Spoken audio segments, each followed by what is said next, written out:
Lah kok salat kok gak rampung-rampung piye? Lah rampung nganggo parikan mau ya piye jajal? Nah, api salat subuh kok jenengku nek kleru tak gacok ning ora. Mulih lho aku. Enggak, mau gambarmu ya padha ngono lho. Ning rada murah iku. Salat magrib bisa dadi ngampe subuh lho. Lah kok iso? Lah gara-gara parikan mau piye? Budal sekolah mangan es krim. Bismillahirrahmanirrahim. Ya ta? Ya. Tuku duku karo nanas, kul a'udzu birabbinas. Lah kok ora rampung-rampung no. Langsung ae lho. Lho lah dongane piye wong tak dongane muga-muga sing petani tandurane dadi asile entuk akeh. Lah kuwi sing duwe sawah sing ra duwe piye? Panen ki nak nandur. Salah meneh kowe. Lah nggih to. Lah sing ra nandur ora duwe sawah nelongso lho mbok dongakno kaya ngono kuwi. Loro ati lho kaya jene nyinggung lho ngono Terus kuwi. ngene, aku panen opo ya Allah? Sedangkan aku sawah aja nggak punya. Lah kok kowe harus memikirkan orang-orang yang tidak punya terus. Muga-muga panenane kathah ki nek duwe sawah. Kok ya ana Nek ra duwe oh kudune dikeki ndonga ki ya sing lengkap wong oh tuwa. ya tak dongakno muga-muga anake muga-muga dadi bocah sing saleh-salehah migunani nusa bangsa tuwin agama Sing majer.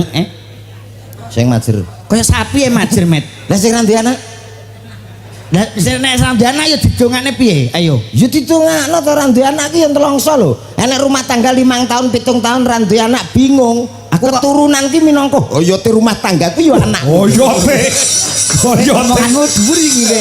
Ayo ngono lho. Iki penguat dalam rumah tangga ngono. Wong petuk kanca biyen lawas SD, Pak Kangko petuk kanca SD.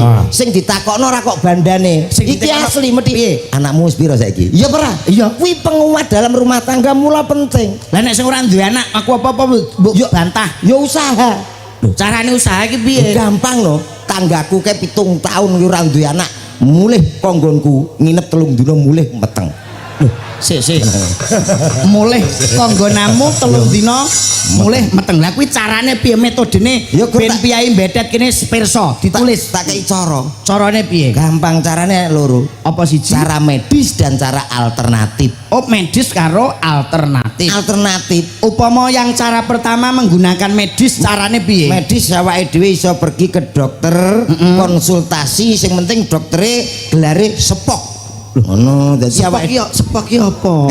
Sepok ki apa? Spesialis ogoh-ogoh dadi piye